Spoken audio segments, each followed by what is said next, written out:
አውሮፓውያን አቆጣጠር ሚያዝያ 12 2014 ዳረን ዌስት የተባለ ሰው ወደ 911 የጥሪ ማዕከል ደወለ።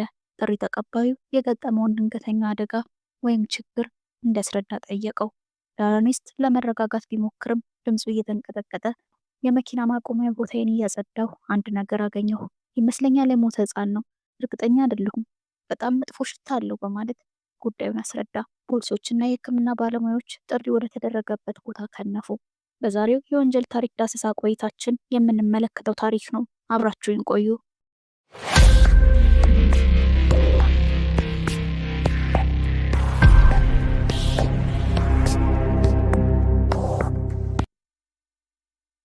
የፕሌዘንት ግሮቭ ፖሊስ ዲፓርትመንት መኮንኖች በሰሜን 680 ዌስት ስትሪት ላይ ጸጥ ወዳለው የከተማ ዳርቻ ቤት እየተጓዙ ነው። ልጆች ብስክሌት ይጋልባሉ። የሳር ሜዳዎች እንደ አዲስ ተከርክመው አምሮባቸዋል። ደዋዩ ዳረን ዌስት ከውጪ የጋራዡ በር ላይ ቆሞ ጠበቃቸው። በሚታይ ሁኔታ የተደናገጠና የገረጣ ፊት ይዞ ነበር። እሱ ዝም ብሎ ወለሉ ላይ ወዳለው ነጭ ሳጥን እየተመለከተ ደንዝዟል። በጋራዥ ውስጥ የተዝረከረኩ ነገሮች ተበታትነው ይታያሉ። የአሮጌ ልብሶች ሳጥን፣ የተበላሹ እቃዎች፣ አቧራማ የገናና የሃሎዊን በዓል ማስጌጫዎች። በዚህ ሁሉ መሃል በአንደኛው ጥግ ላይ ትንሽ ነጭ ካርቶን ሳጥን ተቀምጧል። በፕላስተር እና በፕላስቲክ በጥብቅ የታሸገ ካርቶን። ፖሊሶቹ ወደ ጋራዡ በተጠጉበት ቅጽበት ጠረኑ ገፈተራቸው። የማይታወቅ የመበስበስ ጠረን። በጥንቃቄ ሳጥኑን ከፈቱ። በውስጡ ያገኙት ነገር በቃላት የሚገለጽ አልነበረም። በፕላስቲክና በጨርቅ የተጠቀለለ አዲስ የተወለደ ትንሽ ሕፃን የበሰበሰ አካል። የሕፃኑ አስክሬን የቅርብ ጊዜ አይደለም፣ ከሞተ ዓመታት ያለፈው እንደሆነ ያስታውቃል። መርማሪዎች የወንጀል ቦታውን በማጠር ምርመራ ጀመሩ። በጋራዥ ውስጥ የበለጠ ጠለቅ ያለ ፍለጋ ሲጀምሩ የሕፃኑ አካል ግኝት 1 2 ከዚያም 3 እያለ 7 ደረሰ።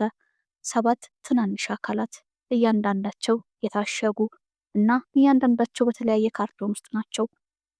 እያንዳንዱን ካርቶን በጋራዥ ውስጥ በተለያየ ቦታ ለመደበቅ ተሞክሯል። አብዛኞቹ ካርቶኖች ጨርቆች ወይም ብርድ ልብሶች ነበራቸው። ሁሉም በጥንቃቄ የተቀመጡ መሆናቸው ያስታውቃል። ሆን ተብሎ ከእቃዎች ጀርባ ተከማችተዋል። ስለዚህ ምንም ነገር አጋጣሚ አይደለም። ዳረን ዌስት በፌዴራል የአደንዛዥ እጽ ክስ ወደ 9 ዓመታትን የሚጠጋ ጊዜ ከቆየ በኋላ ከእስር ቤት የወጣው ገና ዛሬ ነው። እንደተፈታም ከመታሰሩ በፊት ሚስቱና 3 ሴት ልጆቹ አንድ ላይ ይኖሩበት ወደ ነበረው ቤት ተመለሰ። አሁንም የቤቱ ባለቤትነት በወላጆቹ የተያዘው ቤት ብዙም ሳይነካካ ተቀምጧል። ጽዳቱን ከጋራዥ ጀመረ። አሮጌ ልብሶች፣ የሃሎዊን ማስጌጫዎች፣ የቤት ዕቃዎች፣ በግማሽ የተሸፈኑ ወረቀቶች፣ ብዙ ጊዜ ጋራጆች አላቸው ተብሎ የሚታመኑት ሽታዎች ከቀዘቀዘ አየር ጋር እርጥብ ካርቶኖችና የታመቀ ሽታ ነበረው። ትኩረቱን የሳበው የበለጠ ከጋራዡ ጥግ ላይ ከተደራረቡ ኮተቶችና እቃዎች ጀርባ ትንሽ ነጭ ሳጥን ተቀምጧል። ተዘግቶና በፕላስቲክ እንዲሁም በፕላስተር ታሽጎ። ካርቶኑን ሲከፍተው መጀመሪያ ላይ አሻንጉሊት ሊሆን ይችላል ብሎ አሰበ። ነገር ግን ትንንሽ ጣቶች፣ አዲስ የተወለደ የሕፃን መልክ፣ ያረጀ ቲሸርት የሚመስል ነገር ተጠቅልሎ አየ። በዚህ ሁኔታ ውስጥ ሆኖ እንደደወለላቸውም ለፖሊሶቹ አስረዳ። መርማሪዎቹ ዳረንን ባለፈው 10 ዓመታት በቤት ውስጥ ማን ይኖር እንደነበር ጠየቁት። የቀድሞ ሚስቱ ሜጋን ሃንትስማን ከ3 ልጆቿ ጋር ትኖርበት እንደነበር ገለጸ። ፖሊስም ከአዲሱ ፍቅረኛዋ ጋር የምትኖረውን ሜጋንን ለማነጋገር ወደ መኖሪያዋ ተጓዘ።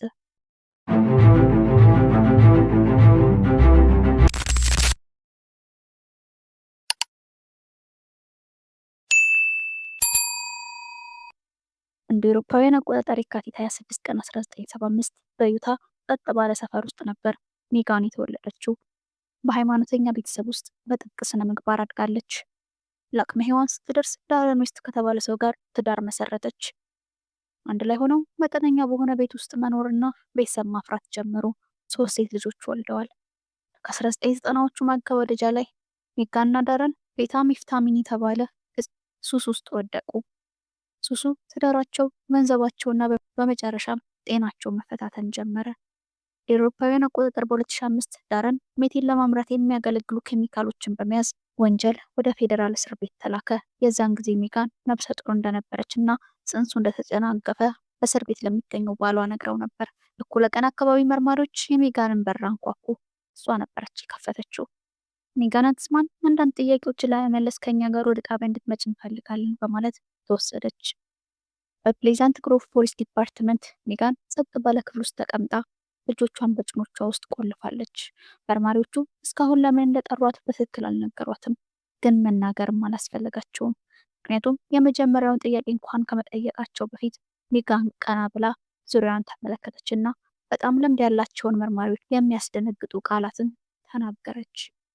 ልጆቹን ገድያችኋለሁ በማለት ሜጋን የምታወሪው አልገባንም እስኪያስረጅን ለሚለው የፖሊሶቹ ጥያቄ ስትመልስ ልጆቹ ከምትኖረው ኑሮ ጋር ከባድ እንደሚሆኑባት ታምን እንደነበር ተናገረች። በሜታምፌታሚን ሱስ እንደተያዘች በተስፋ መቁረጡ እንደገባች ከሱስ ጋር እየተዋጋችና በትርምስ ውስጥ እየኖረች ብዙ ልጆችን ማሳደግ እንደማትችል ታምን ነበር። ስለዚህ ጨቅላ ህፃናቱን ከወለደች በኋላ ታንቃቸዋለች። አንዳንድ ጊዜ እጆቿን ትጠቀማለች፣ ሌላ ጊዜ ደግሞ ፎጣ ወይም ጨርቅ ተጠቅማ ታፍናቸዋለች። ሜጋን እንደ አውሮፓውያን አቆጣጠር በ1996 እና በ2006 መካከል 7 ህፃናትን በድብቅ እንደወለደች ገልጣለች። ሁሉንም በቤት ውስጥ ብቻዋን፣ ብዙውን ጊዜ በሌሊት ነበር የወለደችው። እርግዝናዋን ሰፊ ልብስ በመልበስ ትደብቃለች። በእርግዝና ጊዜዋ ከቤት ባለመውጣት አንዳንዴ መወፈሯን ለሚነግሯት ሰዎች ክብደቷ በጭንቀትና በመድኃኒት ብዛት የመጣ መሆኑን ትገልጽ ነበር።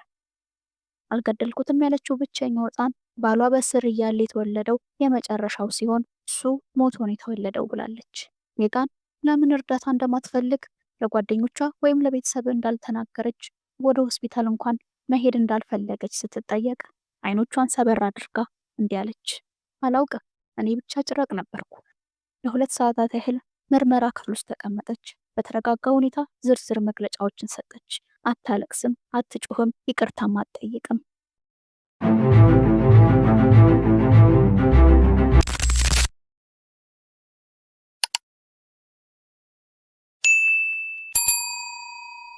በ2015 ሜጋን ሃንትስማን በዳኛ ፊት ቆመች።